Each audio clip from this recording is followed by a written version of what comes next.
Okay, now here's what I did. I had those up there for taking my camper off, okay?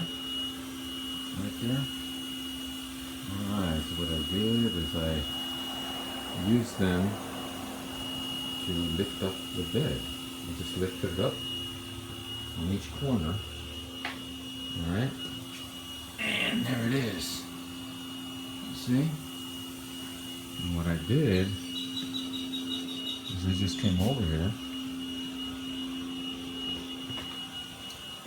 move the truck forward, got it high enough so I can get under the wheels on the bed. And here you go.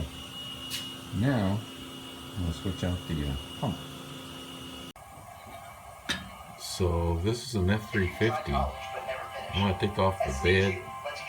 And the only two connectors for the lights are right there.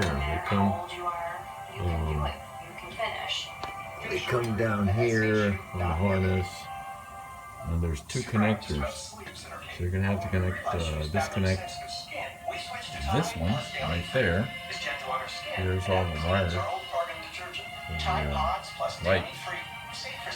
And there's another one right there. And that's it. Just disconnect that. Disconnect that.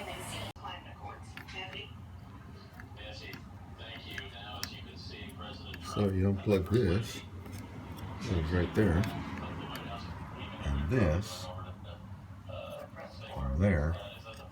And that's it.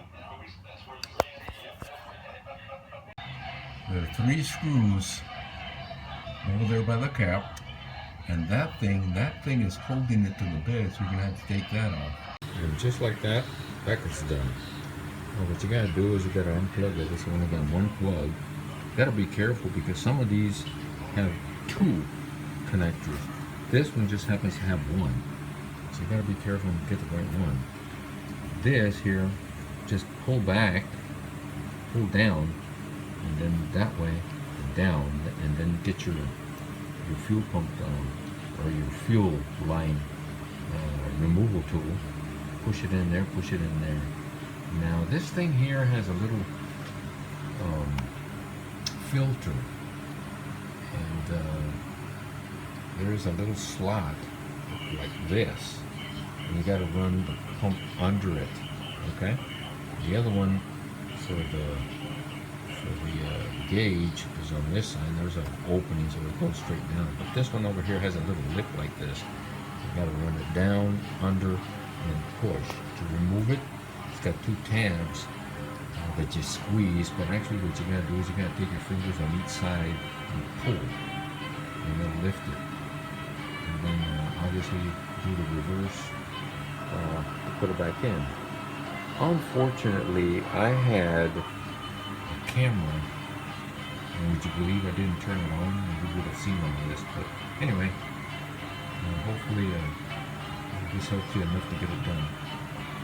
Okay, now while you're at this, changing your fuel pump, go ahead and clean it up. Okay, it'll last you a lot longer, and you're going to plan on keeping these things like that. See, so there's more than one reason to take off your bed once in a while. You got to keep that rust off. Otherwise, you're going to have some parts falling off.